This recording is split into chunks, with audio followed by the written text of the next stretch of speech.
Entonces, en comparación del problema anterior, tenemos 1% y se concentraba a 1.5%. Entonces, relativamente era una concentración inicial muy baja, una solución muy diluida. En comparación a lo que tenemos ahorita, tenemos 20% y lo queremos llevar al 50%. Entonces ya vamos a tener un incremento de alrededor de un 30% de concentración. Y anteriormente solo era 0.5%. Entonces lo primero que hay que observar aquí es que ya no estamos trabajando o ya no podríamos estar considerando de que tenemos una solución que precisamente sea agua. ¿Qué quiere decir esto? Que difícilmente vamos a trabajar las tablas de agua saturada. Entonces, creo que en su momento le había comentado a ustedes que cuando era otro tipo de otro tipo de soluto, otro tipo de soluciones, de soluciones más concentradas, posiblemente tendríamos que buscar información adicional de ese tipo de sistema. Entonces, repito, ya no es agua, ya no lo vamos a considerar como agua, ¿sí? Ya no va a haber esa nota que te diga, suponga, dice que puesto que se trata de una solución diluida, suponga que su punto de ebullición es igual del agua. Prácticamente te estaba diciendo que como era una solución muy diluida, que tú consideraras las propiedades de esa solución como propiedades del agua. Eso es lo que te estaba diciendo. Ahora, con el problema que estamos atendiendo, ya no sucede, ya no te da esa nota, esa oportunidad, esa opción de que las propiedades de tu solución las consideres como agua. Ya no va a suceder. Entonces, tú tienes que ir a buscar información en la bibliografía donde tú tengas información de solución con respecto al hidróxido de sodio. Entonces ahí tendríamos que estar buscando información sobre hidróxido de sodio en una solución. Términos generales, solución acuosa de hidróxido de sodio. Lo que en su momento le vamos a llamar como un sistema de hidróxido de sodio con agua. ¿Estamos de acuerdo? Entonces debemos de buscar esta información y ciertamente sí lo hay. Me imagino que también, así como del hidróxido de sodio en agua, también hay información para otras soluciones. Creo que estaba revisando en un libro o en un video que vi también información sobre la sacarosa. Sacarosa en agua. Ahorita vamos a trabajar hidróxido de sodio en agua. Entonces necesitamos información específicamente de hidróxido de sodio en agua. Y se van a dar cuenta que la información que vamos a sacar es a partir de unas gráficas. Y es lo que vamos a trabajar el día de hoy. Eso es lo nuevo. ¿Qué no es lo nuevo? Hacer los balances de materia, hacer los balances de energía. Si vemos como nuevo el manejar las gráficas para una solución de hidróxido de sodio, entonces lo nuevo también en los cálculos, por ejemplo, en el balance de energía, son el obtener las entalpías. Entonces, lo nuevo en sí es el uso de dos gráficas para el sistema para el sistema de hidróxido de sodio en agua y el saber obtener las entalpías. Eso es lo que vamos a trabajar el día de hoy. Lo demás, la fórmula para obtener, bueno, la fórmula para definir el balance de materia es el mismo, vamos a interpretar lo mismo, lo que entra sale. La parte del balance de materia, pero en específico, también se hace de la misma manera. La fórmula para obtener S es la misma manera, el área es la misma manera, Q es la misma manera, o sea, todo prácticamente en cuestión de las fórmulas es lo mismo. Lo diferente es obtener los datos, principalmente las entalpías. Bueno, Profe, aquí para calcular las entalpías de la presión de vapor del agua saturado, esa sí se sigue ocupando la del agua, ¿no? Esa es para sí, eso. Sí, porque ahí, si estamos hablando de que tenemos una alimentación de vapor de agua para calentamiento, pues ahí es agua. Ahí no voy a utilizar información que no sea de vapor de agua. Entonces, también usen esa parte de la lógica. Todo lo que corresponde a la alimentación, o todo lo que incluya con respecto a la alimentación, todo lo que incluya con respecto al vapor eliminado, al líquido concentrado, ya no estoy hablando de un sistema 100% agua. Estoy hablando de un sistema que tiene hidróxido de sodio y tiene agua. Y eso lo trabajo de esa manera, como solución acuosa de hidróxido de sodio.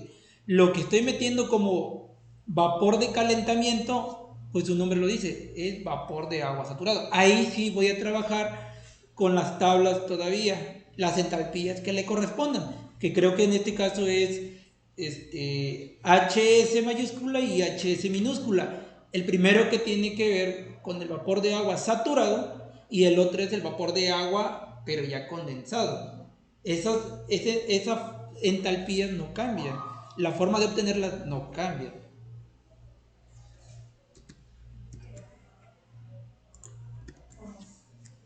Entonces ahí tenemos nuevamente un evaporador, su nombre lo dice, un evaporador, efecto simple. Tenemos una alimentación de 4.536 kilogramos sobre hora, de una solución al 20% de hidróxido de sodio. Ese, ¿qué viene siendo, Laura? Ese 20%, ¿cómo le vamos a llamar? Siga durmiendo. Jesús, ¿ese 20% de qué es? De la concentración de la solución. ¿Cómo le vamos a denominar? ¿Se llama? XF. Sí, pero bueno, ok. ¿Es la concentración de quién? De la entrada, del flujo de entrada. De nuestra. Alimentación. Es la concentración de nuestra alimentación. O es la concentración de nuestra solución diluida. O como dice su compañero Martín, es XF. Aquí realmente también la nomenclatura ustedes se la pueden dar como más les convenga. Se maneja como F, pero ustedes le pueden poner A, B, o sea, la que gusten, pero obviamente siempre respetando la coherencia. Entonces tenemos F que vale 4.536 kilogramos sobre hora. Tenemos una XF del 20%, o también para usos ya en cálculo, ¿cuánto sería, Michael? 0.2. 0.2, que entra a 60 grados centígrados. ¿Qué es eso, Keila? ¿Pero de qué entrada? Porque tengo varias, tengo otra entrada también de vapor. Entonces, antes de que me digan TF y demás, es la temperatura de mi alimentación. 60 grados, lo que en cálculos lo voy a denominar como una TF. Acostúmbrense primero a definir con qué estoy trabajando, más allá de la nomenclatura. O sea, primero díganme con qué están trabajando y ya después manejan con respecto a la nomenclatura. Entonces, repito, alimentación, 4.536 kilogramos sobre hora. A lo que nosotros le vamos a llamar F. 20%, que es la concentración de hidróxido de sodio en la alimentación, o lo que denominamos como XF. Tenemos 60 grados que corresponden a la temperatura de la alimentación, lo que denominamos como, Keila. Temperatura de... Ok, TF, 60 grados. Y sale con 50% de sólidos. Alexis, ¿qué viene siendo eso? XL. Ah, Es la salida de los sólidos, la concentración de la salida de los sólidos. la concentración de mi producto líquido. Yo creo que en el examen así lo voy a manejar porque veo que están muy acostumbrados a nada más a la nomenclatura. Deja de estirarse. Siéntese bien. ¡Me estoy estirando! ¿Cómo no se te enreda la tripa? No le digo. Tengo que estirarme. A ver, aquí tengo que... Bueno, entonces, este 50% es de mi líquido concentrado, de mi producto líquido, a lo que voy a denominar como XL, ok. Luego menciona la presión de vapor de agua saturada o saturado que se usa, es decir, cuando me refiero a que se usa es que la aplicación de ese vapor es de calentamiento. ¿A qué presión entra ese vapor de calentamiento?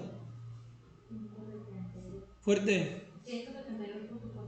Así es, tenemos una presión de 172.4 kilopascales. Esa presión corresponde al vapor de calefacción. A esa presión está entrando. Y la presión del vapor en el evaporador. Esta presión de vapor en el evaporador, aunque suena como un juego de palabras, es la presión que se genera una vez que se calienta pues mi solución.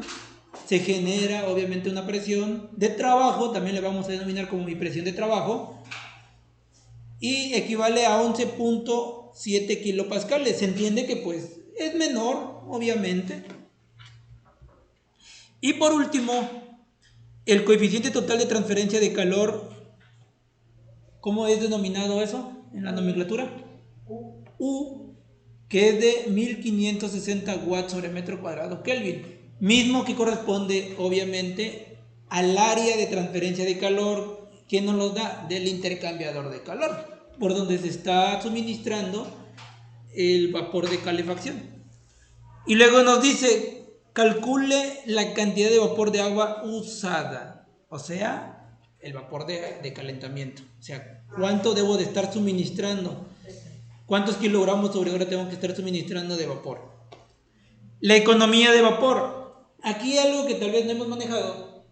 La economía de vapor se refiere a cuánto vapor yo estoy suministrando y hacer la comparativa con cuánto vapor estoy eliminando de la solución. Esa es la relación. Cuando les hablan de economía, tiene que ver la comparación o la relación entre cuánto vapor de agua, vapor de agua de calentamiento estoy suministrando con respecto a cuánta agua yo estoy eliminando de mi solución.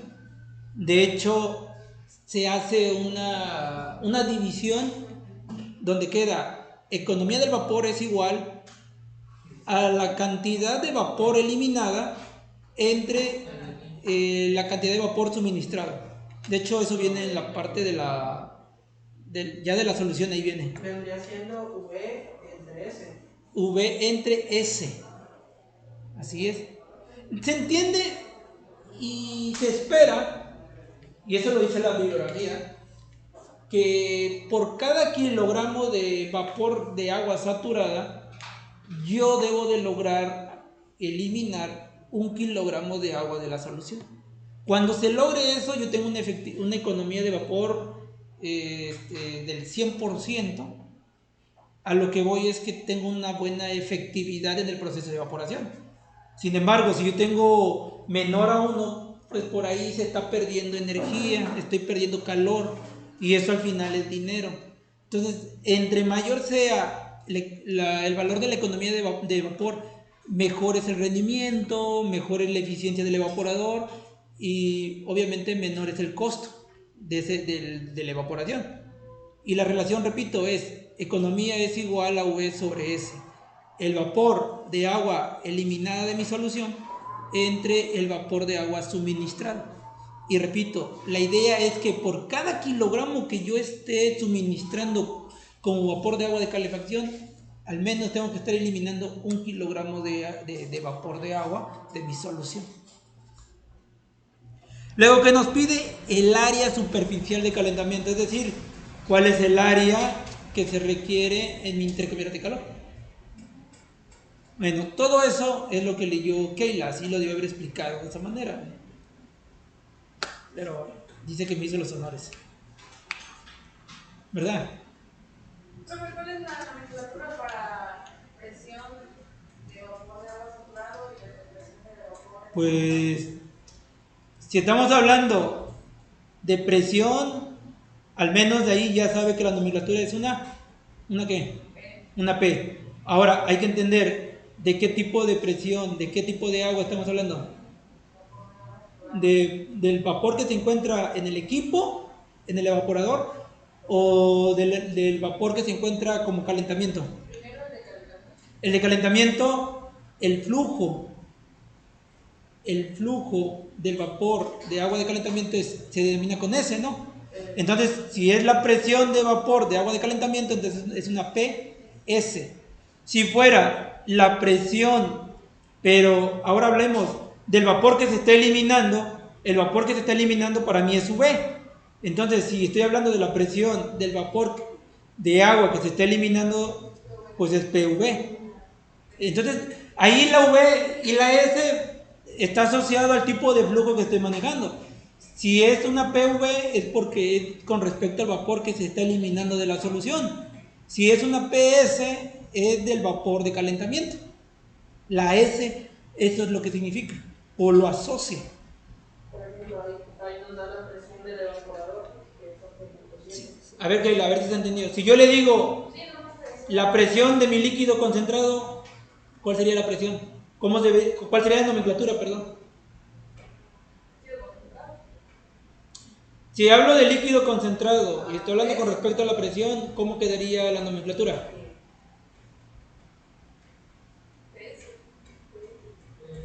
¿Cómo denomina el líquido concentrado? El flujo. ¿Cómo lo denomina el de líquido? O sea, no es adivinanza. L. Entonces la presión. PL. No, es que... Mire, cuando le dicen presión dentro del evaporador,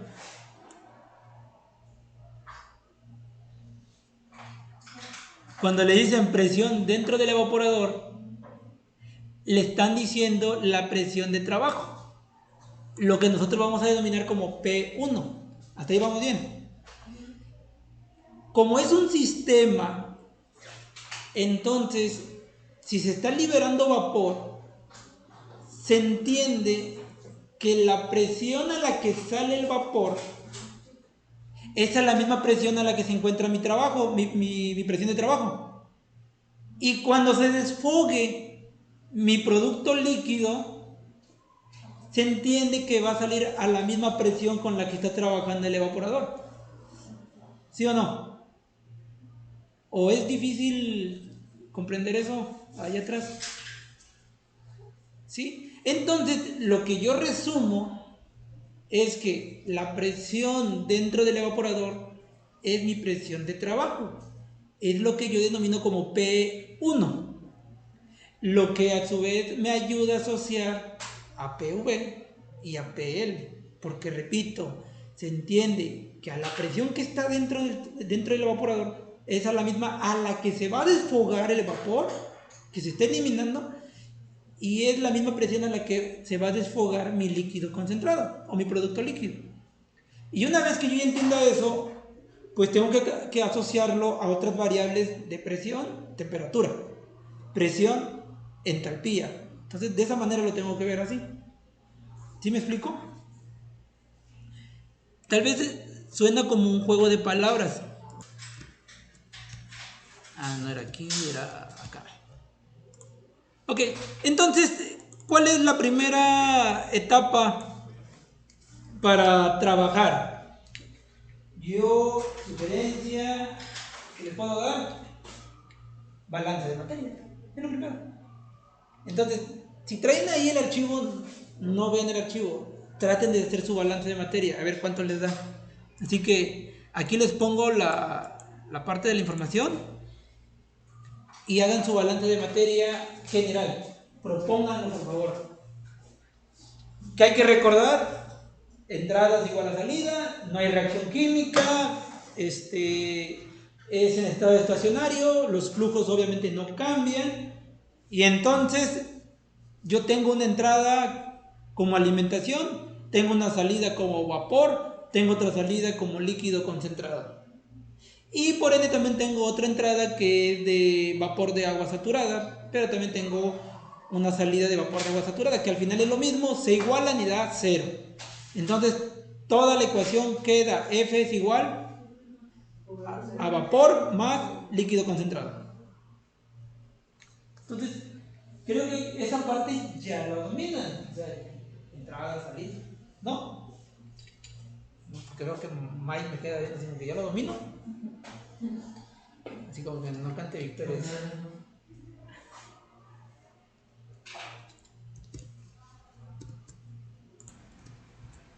Retomando.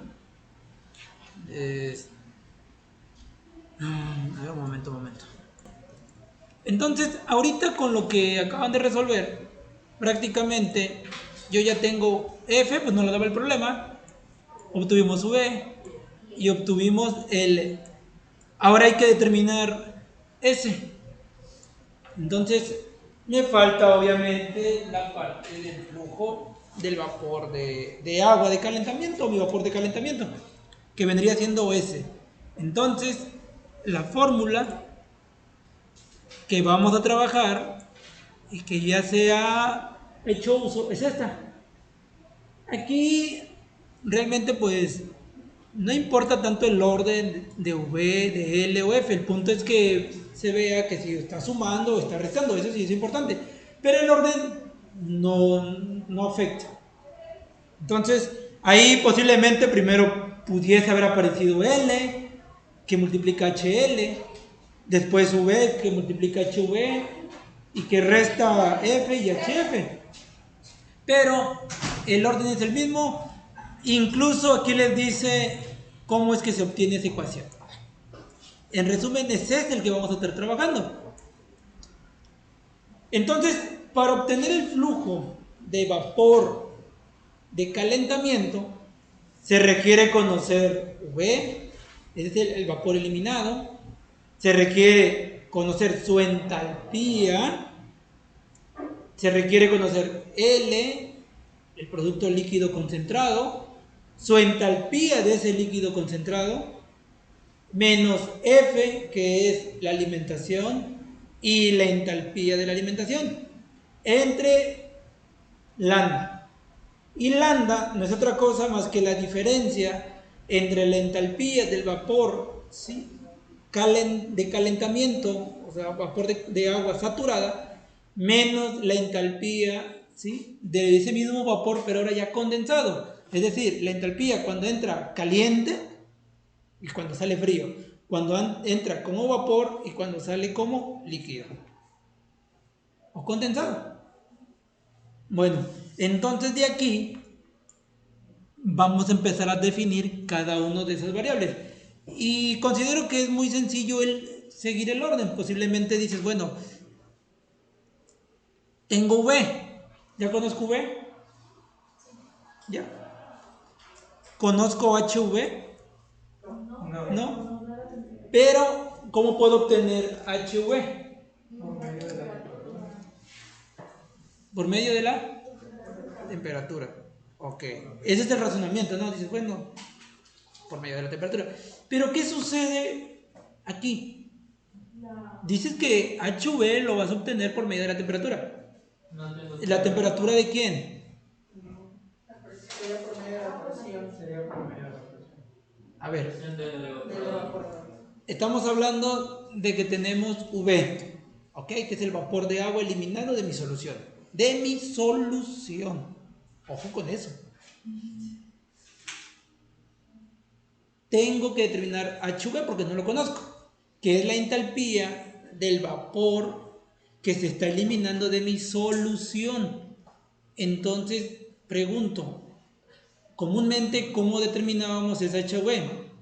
Ya me lo dijeron. Comúnmente, ¿cómo lo determinábamos?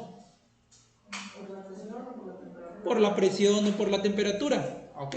Comúnmente, pues, yo me iba con la temperatura o a partir de la presión. Pero aquí nos íbamos a la parte de las tablas, ¿no? De la tabla de agua saturada. Pero ahora esta parte de la HV ciertamente sí la vamos a seguir determinando a partir de temperatura o a partir de la presión.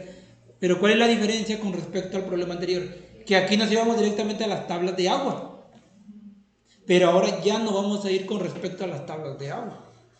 Tenemos que buscar información para un sistema de hidróxido de sodio en agua. Entonces, ¿cuál sería el siguiente punto? Obtener S. Y aquí te dice, el orden, en el problema anterior, posiblemente no importaba tanto si determinabas primero HS mayúscula, HS minúscula, HF, HL, o sea, no importaba tanto el orden, el punto es que tú tuvieras un punto de referencia, ya sea de presión o ya sea de temperatura. Eso entiéndanlo. Tú necesitas forzosamente para determinar entalpía, forzosamente un punto de referencia de temperatura o un punto de referencia de presión. Eso sí lo han entendido, ¿no? Entonces, aquí sí cambia un poquito, como que es más restringido. Lo primero que vamos a determinar en este caso es HF, entalpía de alimentación. ¿Cómo lo vamos a determinar? Adelante, lea, por favor, Martín, fuerte. Un poquito arriba. Ah, ok. Ahí está. Determinación de la entalpía de alimentación HF a una TF temperatura de alimentación. En este caso, la temperatura de alimentación es igual a 60 grados, que son 140 grados Fahrenheit, el cual se tomará como referencia para utilizar la siguiente gráfica de entalpía. HX, concentración para el sistema de hidróxido de sodio sobre agua. Perdón. Cabe señalar que la concentración de referencia de hidróxido de sodio sobre agua es equivalente a la concentración de 0.2, que es la de alimentación. Ok, entonces aquí, repito, sí hay que considerar un poquito el orden. Y se van a dar cuenta que no puedo ir directamente a obtener HV. Primero voy a determinar HF. Y pues para HF o para cualquier entalpía, pues voy a necesitar temperatura o voy a necesitar presión. Por parte de la alimentación, en este problema, voy a regresar al problema original. Por parte de la alimentación, aquí dice, aquí está toda la parte de la alimentación, hasta ahí, pues entra tanto a cierta concentración y a cierta temperatura. Aquí está el punto de referencia que yo necesito, que es la temperatura. Entonces, si yo determino entalpía con temperatura o con presión, si quiero determinar HF, entonces necesito esa TF, y esa TF vale 60 grados. Por eso aquí dice, en este caso la TF vale 60 grados. Pero hay algo curioso, te da un valor también en Fahrenheit. ¿Por qué? Porque la gráfica que vamos a trabajar ahorita no viene en unidades de grados Celsius, viene en Fahrenheit. Entonces, más que nada, por esa necesidad de conocer la temperatura en Fahrenheit, en Celsius no me sirve por el momento. Entonces ahí, ojo con eso, tienen que hacer conversión de temperatura de Celsius a Fahrenheit. Y a Fahrenheit son 140 grados Fahrenheit. Entonces, prácticamente el enunciado quedaría así. Determinación de la entalpía de alimentación HF a una temperatura de 60 grados Celsius. ¿Sí? Dice que se va a tomar como referencia. Ya les dije por qué. Y se va a trabajar con una gráfica de entalpía y concentración. Ojo con esto. Entonces, lo que me está diciendo que para que yo determine una entalpía con respecto a la alimentación, con respecto a la temperatura de alimentación, necesito utilizar una gráfica donde se relacione la concentración de la solución con la temperatura de la solución. Y esa gráfica tiene que ser específicamente del sistema que yo estoy trabajando o de la solución que yo estoy trabajando, que es hidróxido de sodio con agua. Entonces, algo más es considerar también XF. Entonces, si yo considero HF, considero TF y considero XF. Todo eso es con respecto a la alimentación. HF, TF y XF. Escuchen bien. esas variables están en función de la alimentación, ¿sí o no? Las tres corresponden a la alimentación, ¿sí o no? XF, concentración de la alimentación. TF, temperatura de la alimentación. Y con respecto a lo que yo quiero obtener es HF, o sea, la entalpía de la alimentación. Y aquí viene lo interesante. Ay, en blanco. Perdón. Interesante. De hecho es interesante porque ¿dónde se quedó? Está en blanco. Es tan interesante que está en blanco. Aquí está. Observen bien. Esta es la gráfica que pues es nueva y que van a utilizar para el examen, porque obviamente no va a venir el sencillo, va a venir el complejo. Entonces pongan atención en esto. Si se dan cuenta, acá arriba, ¿sí? Acá arribita, te estoy diciendo la temperatura en Fahrenheit y la concentración. Todavía te la estoy recalcando, te diciendo, no pierdas de vista estos datos, porque si vas a determinar HF, las necesitas. Entonces, ¿qué sucede? Acá tenemos en el eje de las Y los valores de entalpía. En el eje de las X, la composición de la solución. Yo tengo un 20% de la solución, o sea, 0.2. Y estas, vamos a llamarle isotermas, porque es una curva, ¿sí?, que tiene en donde la temperatura permanece constante, y eso es una isoterma. Una isoterma, en este caso, en termodinámica, es una curva, ¿sí?, que bajo el efecto de la concentración y bajo el efecto de la entalpía permanece constante. Esa es una isoterma. Entonces, tomo de referencia en este punto la composición de la alimentación. ¿Por qué les digo de la alimentación y por qué recalco esto? Porque si estamos hablando de la alimentación, tomo la composición de la alimentación. Si estuviera trabajando, por ejemplo, de líquido concentrado, ¿cuánto equivale? ¿Cuánto equivale en composición? 0.5. Entonces, si estuviéramos trabajando con la de líquido concentrado, estaríamos aquí. Porque vamos a utilizar esta gráfica dos veces. Uno, con respecto a la concentración inicial, que es del 20%, 0.2, y lo subo. Trazo una línea vertical, totalmente vertical. ¿Y hasta dónde voy a cortar? Hasta donde yo encuentre la isoterma de la temperatura de 140. Entonces, si se dan cuenta, aquí tengo una isoterma a 50 grados, a 100 grados, 150, 200, etc. Entonces, mi tarea, ojo con esto, mi tarea es venir, y yo sé que este vale 100, entonces este vale 110, 120, 130, 140 y 150. 100, 150, ¿sí o no? Entonces, si se dan cuenta, tengo isoterma de 10 en 10. Cada isoterma tiene un incremento de 10 grados Fahrenheit, ¿sí? Entonces, la idea es ubicar esa isoterma que corresponde a una temperatura de 140. Entonces, la tarea: busco la composición de mi alimentación, trazo una vertical, corto con la isoterma que corresponde a la temperatura de 140 y luego trazo una línea recta, perpendicular, lo más paralela a esta línea de referencia. Ojo con esto. ¿Sí? Lo más paralelo posible.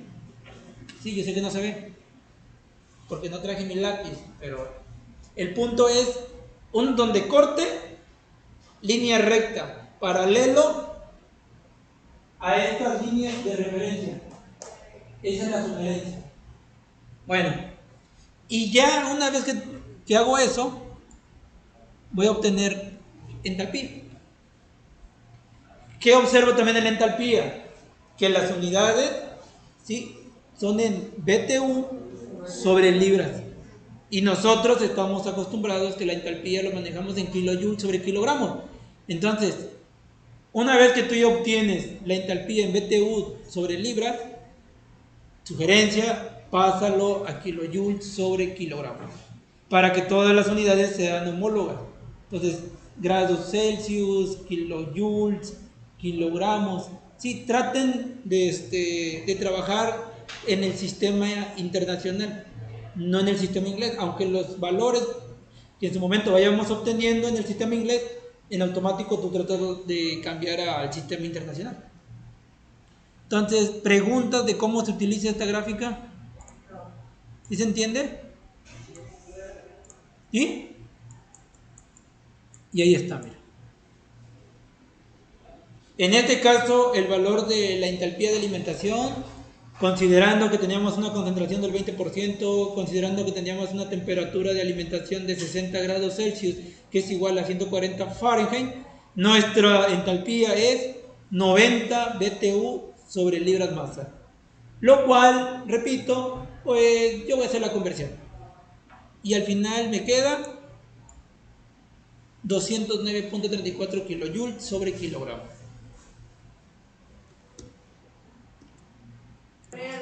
Bueno, entonces ya tenemos la parte de la entalpía. Ya tenemos una de las entalpías. En este caso, la entalpía de alimentación. Nos falta, por ende, las otras entalpías. A ver, nos falta la entalpía. De acuerdo, aquí tenemos HF, falta HL y HV. Vamos a ver qué es lo que sigue en este cálculo. ¿Qué menciona? ¿Qué continúa? La entalpía de HL. Tenemos HF, ahora vamos a HL. Y creo que se entiende que para determinar HL necesito TL, no TL, TL, que viene siendo la temperatura del líquido concentrado. Y menciona lo siguiente. Adelante, Keila, en este punto. En este punto del problema, el inicio de la determinación de HL comienza en conocer TL. Hasta ahí. Ojo. Necesito para determinar HL, TL. Creo que esa parte sí se entiende. Ahora, lea lo que sigue, por favor. Asimismo, se debe de recordar que TL es igual a T1. Hasta ahí. Eso es lo que yo le platicaba hace un momento, Keila. Nos están diciendo que queremos HL. Por lo tanto, necesitas TL o PL, ¿verdad? O sea, ya sea temperatura o ya sea presión. En este caso, nos dice que va a trabajar con una temperatura, es decir, TL. Por obvias razones, no te van a dar TL, ¿sí? No te van a dar la temperatura de tu líquido concentrado. Pero te dice, ojo, si tú necesitas TL, la temperatura del líquido concentrado, se entiende que cuando salga tu producto líquido, se entiende que va a salir a la temperatura a la que se encuentra tu evaporador, ¿sí o no? Sí. Es decir, pues la temperatura de trabajo que vendría siendo T1. Por lo tanto, ahí te especifica. TL es igual a T1. Es decir, en palabras, la temperatura del líquido concentrado es igual a la temperatura de trabajo en el evaporador. Eso es lo que te menciona ahí. Continúe, por favor. Y por lo tanto se debe de determinar el valor de la temperatura del trabajo. Hasta ahí. Entonces, si tú sabes que TL es igual a T1, entonces, encontrando T1, que es la temperatura de trabajo del evaporador, pues vas a obtener en automático TL. Es lo que te está diciendo ahí. Continúe. Para conocer el punto de ebullición de la solución al 50% de la concentración de hidróxido de sodio. Ok. Entonces, vamos resumiendo. Necesitas determinar HL, por lo tanto necesitas TL. Como no tienes TL porque no te lo van a dar, asócialo a T1. ¿Sí? Entonces, tal vez tampoco te hayan dado T1, pero si tienes P1, posiblemente puedas determinar en primer instante T1. Bueno, seguimos. Adelante, Keila, por favor. Para poder determinar T1 se debe de asociar con el valor de la temperatura de ebullición del agua. Así es. Ojo, aquí hay otra asociación muy importante. La temperatura de trabajo en el evaporador comúnmente va a ser cercano a la temperatura de ebullición de la solución, que anteriormente hablábamos de agua. Entonces decías, si la temperatura de mi evaporador, sí, es la temperatura, usando la lógica, es igual a la temperatura a la que posiblemente esté ebulliendo o alcanzando el punto de ebullición mi solución.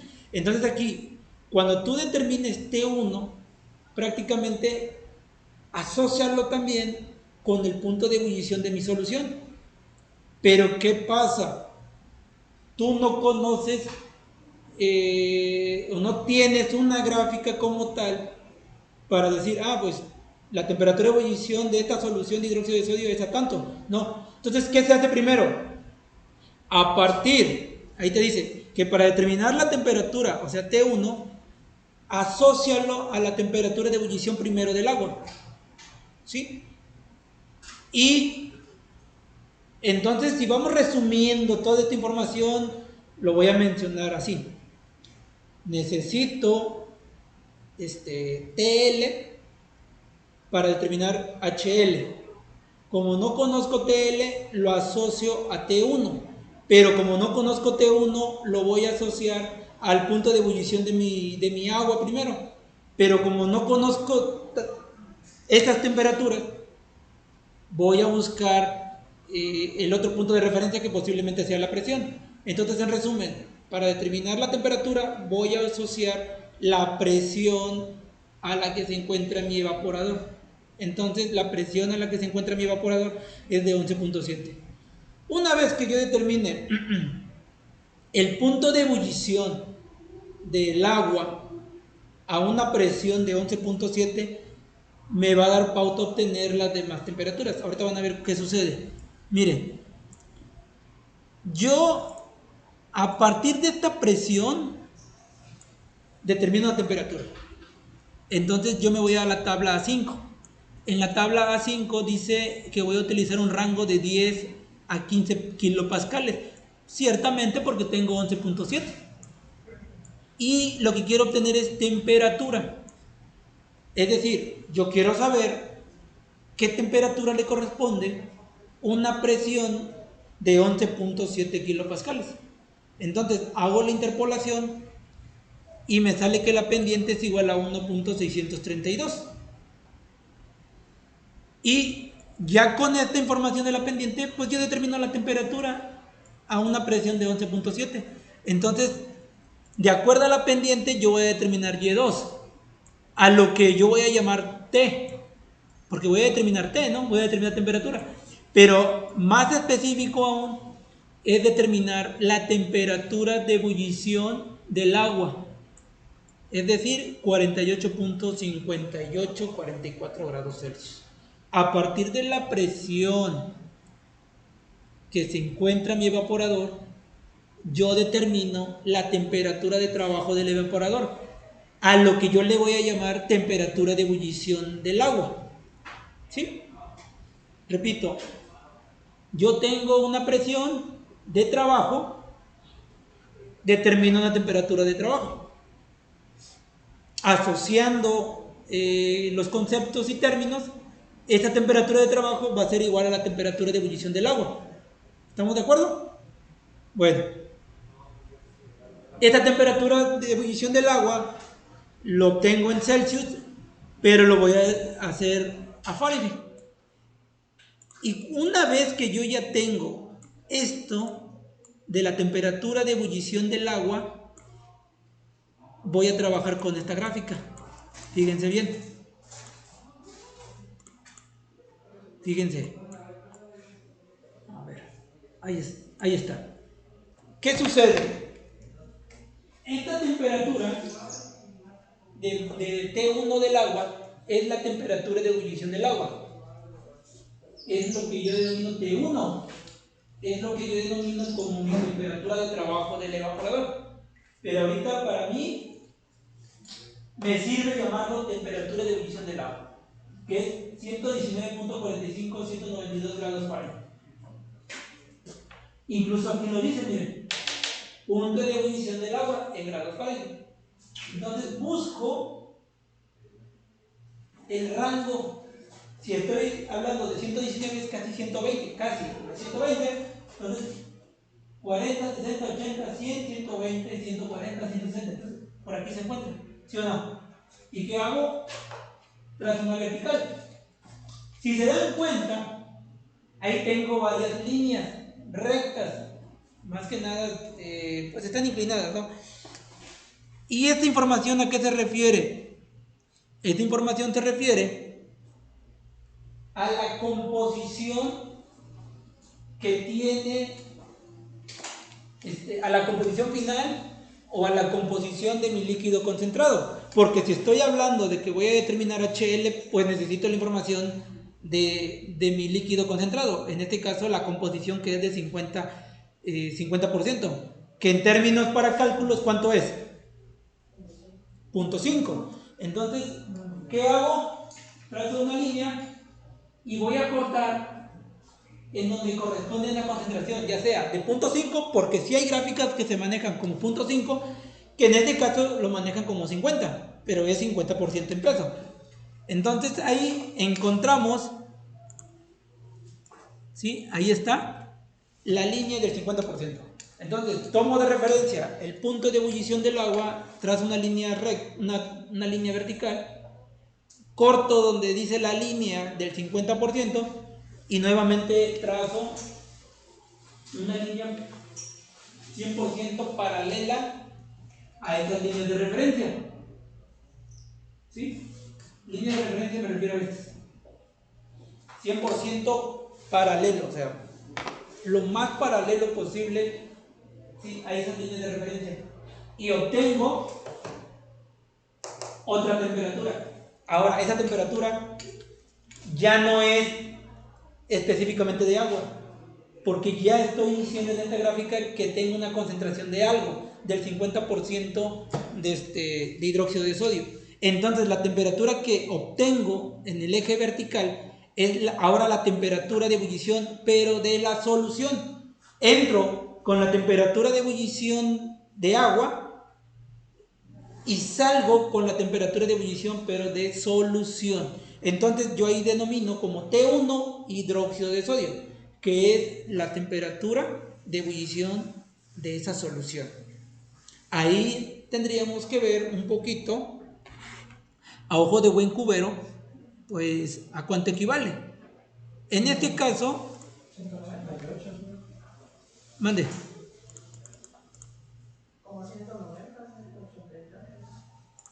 A ver, ¿no viene ahí?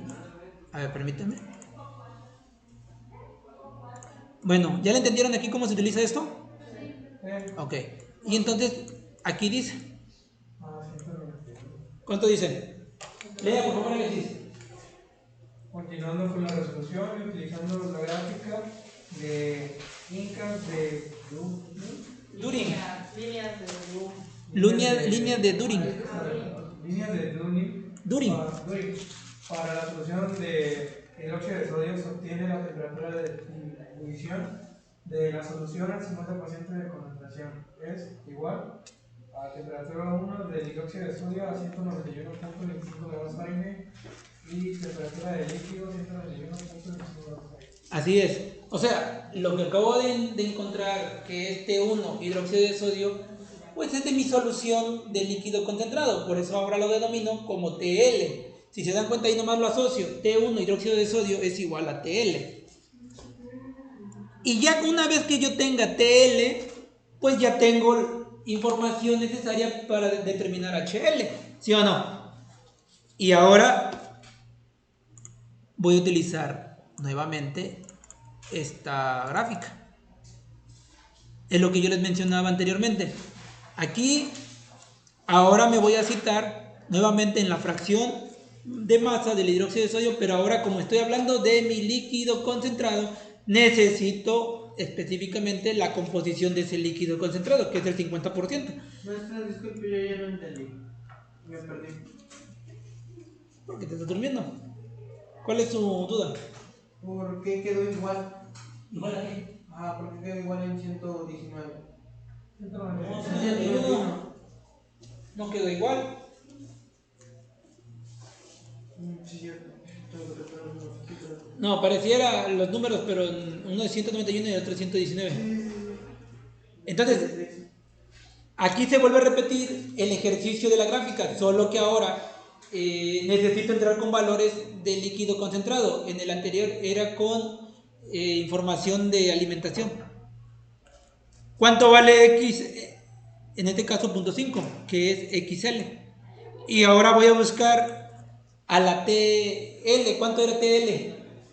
Pues 191, ¿no? Lo que acabo de encontrar. Ahí está mal señalado, ¿no? ¿Mande? Ahí está mal señalado. Está arriba de 200. No. Recuerde que esto es 150, 160, 150, 60, 70, 80, 90, 100. Entonces está por aquí. Obviamente usted no ve la resolución, pero igual le pongo una lupa. Sí, ya entendí, ya entendí. No va de acuerdo a las líneas paralelas, sino a las curvas.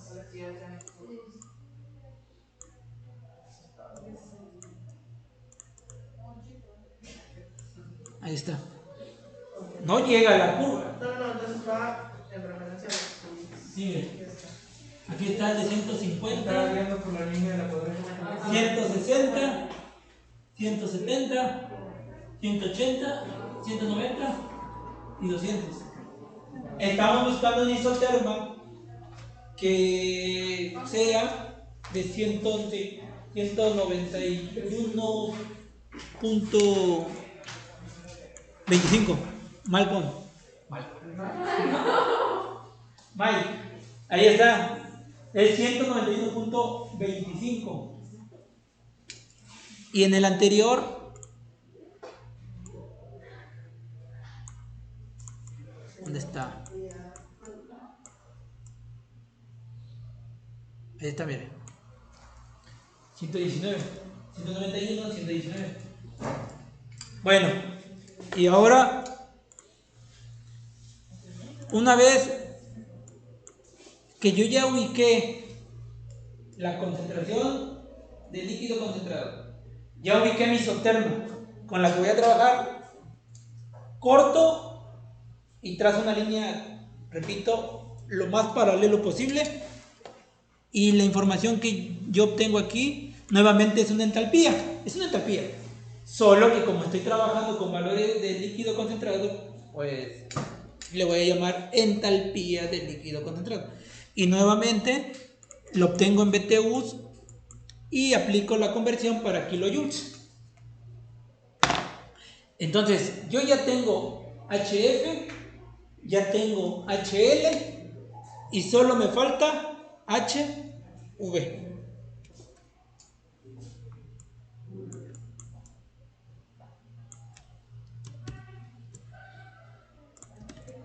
Ok, entonces TL, determinamos HL y ahora, ¿qué nos falta? HV, que es la entalpía del vapor de agua que se está eliminando de la solución. Es HV. Entonces, para determinar la entalpía del vapor que se está eliminando, HV, necesito un punto de referencia, ya sea presión, ya sea temperatura. Puedo trabajar con ambas porque menciono que si tengo presión, o sea, si tengo PV 11.7 y ahora también ya tengo TV, que viene siendo tanto TL o como T1. Entonces aquí yo podría trabajar con presión o podría trabajar con temperatura, lo que más me guste. Ya tengo dos opciones. Lea por favor, Isabel. Determinación de la entalpía del vapor HV a una TV. Es importante mencionar que la temperatura de trabajo del evaporador T1 es igual a la temperatura del líquido concentrado TL. Asimismo, ambas temperaturas son iguales a la temperatura del vapor en el evaporador TV. Lo anterior evaporador se traduce como T1 es igual a TL igual a TV igual a 191.25 grados Fahrenheit, lo que es igual a TV a 88.4722 grados Celsius. Así es, aquí creo que lo interesante es el razonamiento. Que la temperatura de trabajo del evaporador es igual a la temperatura del líquido concentrado, que a su vez va a ser igual a la temperatura del vapor que se está eliminando de la solución, que es igual a este en grados Fahrenheit que acabamos de determinar, pero que es igual en Celsius. Entonces, ese razonamiento pues es muy importante. Bueno, de aquí es lo único que podemos decir. Y pues, si yo ya conozco ¿qué se está eliminando, jóvenes? Agua, 100% agua. Entonces ya no me voy a meter con información de solución de hidróxido de sodio. Entonces aquí sí recurro a las tablas que yo ya conozco de agua. Vean cómo cambia y cómo también debe de considerarse la interpretación. Lo que era TL, hablábamos de mi solución. Lo que hablábamos, bueno, vamos a decir, de HL, hablábamos con respecto a la solución. HF, hablábamos con respecto a la solución también. Y ahora HV, aunque sí hablamos de la solución, sin embargo sabemos que ese vapor está libre de hidróxido de sodio, ¿sí o no? Entonces prácticamente es vapor de agua. Entonces, como es de vapor de agua, lo voy a tomar como agua pura y por lo tanto ahora voy a utilizar las tablas que yo ya he utilizado en otros momentos. Por lo tanto, dice que me voy a asociar con la tabla A4, donde yo tengo una temperatura de referencia y quiero determinar una entalpía, es decir, HV. Entonces ahí tenemos que la tabla 4 toma como rango entre 85 y 90, y las entalpías pues observamos que es de 2651 y 2659 respectivamente. ¿Qué hago? Interpolación. Es lo único que hago, interpolar. Por lo tanto, resumo que la entalpía del vapor de agua que se está eliminando de mi solución a una temperatura de 88.4722 grados Celsius es igual a 2657.094408 kilojoules sobre kilogramo. Esto ya lo hemos trabajado, esto ya lo hemos hecho en unas repetidas veces.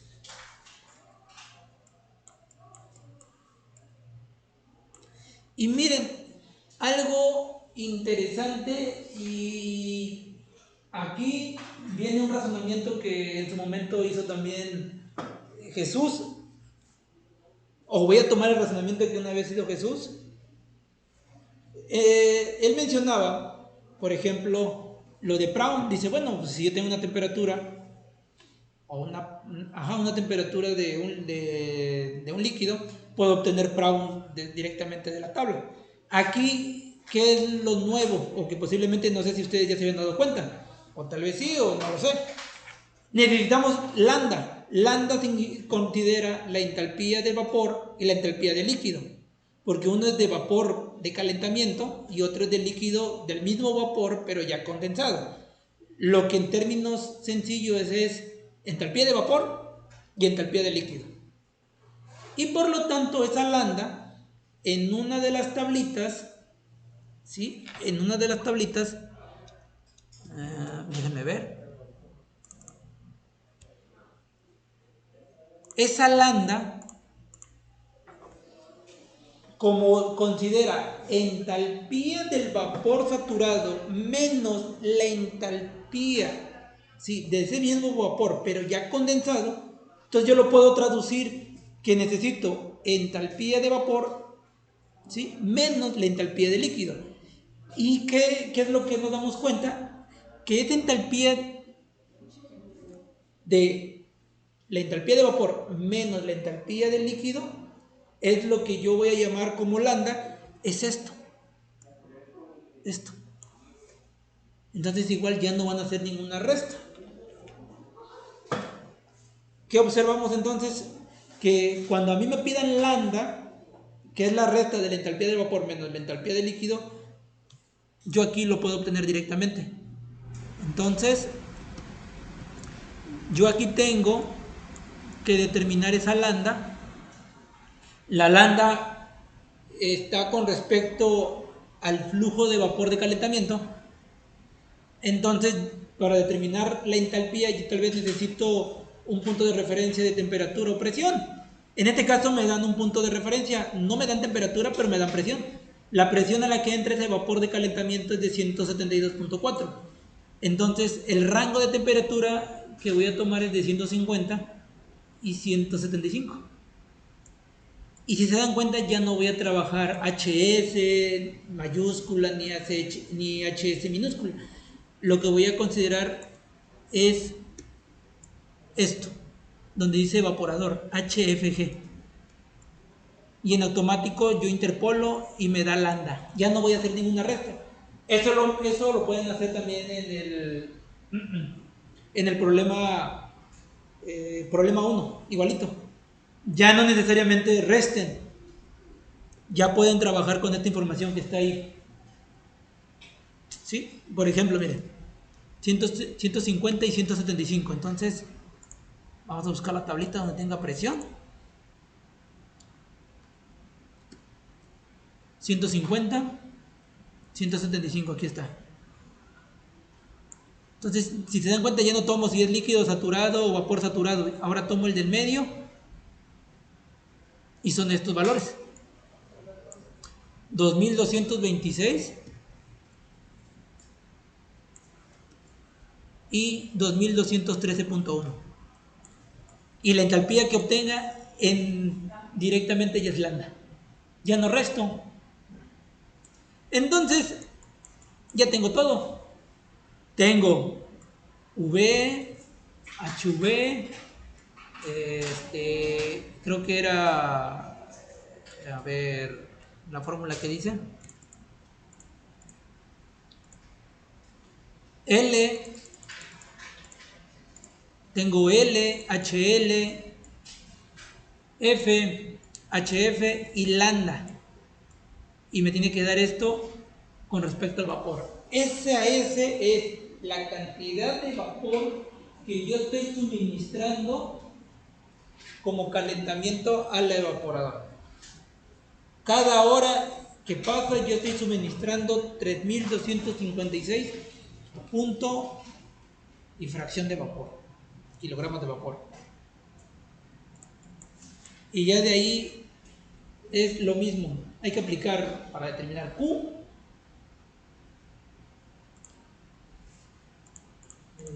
Hay que aplicar algunas conversiones con respecto a U. Eso ya es lo mismo del problema 1. Aquí nada más hay que determinar la TS. La TS pues corresponde a la temperatura a la que entra mi vapor de agua saturada, que como no tengo TS, pues yo voy a tomar de referencia la PS, que es 172.4 kilopascales. Tengo una PS, determino una TS, y después, si ya conozco la TS y conozco la TL, pues hago las restas necesarias y determino delta. Teniendo una delta T, aplico la ecuación de área y dice que yo necesito 47.41 metros cuadrados. Entonces ya de ahí me fui rápido porque ya es lo mismo. O sea, ya es lo mismo. Y cierro de cómo obtener la economía de vapor. La economía del vapor es V sobre S. La economía es del 83.58%. Y nos dice, lo anterior, o sea, esto, lo anterior se traduce que del 100% de vapor de calentamiento, es decir, de los 3256 que yo estoy suministrando, solo queda el 83%,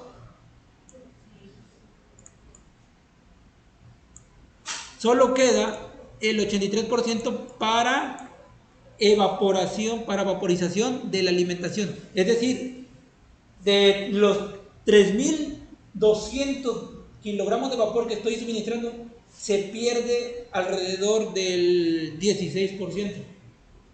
¿Esto se pierde en qué? En forma de calor. Entonces, no se cumple que por cada kilogramo de vapor que yo esté suministrando, se elimine de la solución 1 kilogramo de vapor de agua. No se cumple.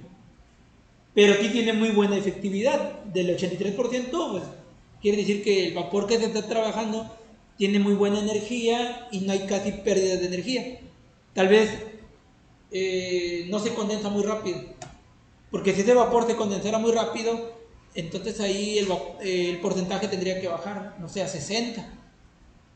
Entonces, ese valor que está ahí del 83% nos dice mucho. Nos dice primeramente que el evaporador está trabajando con una eficiencia del 80%, por encima del 80%. Nos está diciendo también que de la energía del vapor que se está suministrando, pues más arriba del 80% se está aprovechando. Y solo hay una merma de alrededor del 16.5% aproximadamente. Es respecto al vapor que se agrega, ¿verdad? Sí, que se alimenta en el intercambiador de calor, con respecto a lo que se está eliminando en el proceso. Porque usted sabe que entra vapor caliente, calienta la solución y se elimina vapor de agua de la solución. Entonces, lo que está viendo ahí con respecto a la economía de vapor es cuánto vapor estoy suministrando para calentar mi solución y cuánto vapor se está eliminando. Okay. Lo ideal es que por cada kilogramo de vapor que yo meta caliente, o sea, súper caliente, se elimine 1 kilogramo de vapor de agua. Pero no está sucediendo. Porque si estuviera sucediendo que por cada kilogramo de vapor que yo suministro sale 1 kilogramo de vapor de agua de la solución, tendría que ser ahí un 100%. Pero eso no va a suceder porque los equipos obviamente nunca van a trabajar al 100%. Entonces significa que algo le está pasando al 16% de vapor. Posiblemente, no sé, pierde de energía a la entrada o no hay muy buena transferencia de calor debido al intercambiador de calor. Tal vez las paredes son muy gruesas. Yo qué sé, algo está pasando ahí con ese valor del 83%. Pero ya tener un trabajo, una eficiencia del 83%, pues es bueno, ¿no? Y con esto cerraríamos entonces el problema. Repito, lo último es lo mismo. Para obtener el área hay que considerar Q, hay que considerar U, pero ahí solamente hay que hacer conversiones. Y creo que lo diferente sería un poquito delta T, pero pues hay que revisar nada más el apunte. Y ya determino el área. Y lo nuevo también es la economía, donde hay que hacer una pequeña división. El vapor que se elimina entre el vapor que se está alimentando, se hace una división y nos sale el porcentaje. Y hay que dejar una pequeña conclusión. Entonces, con eso cerraríamos la parte del problema del día de hoy.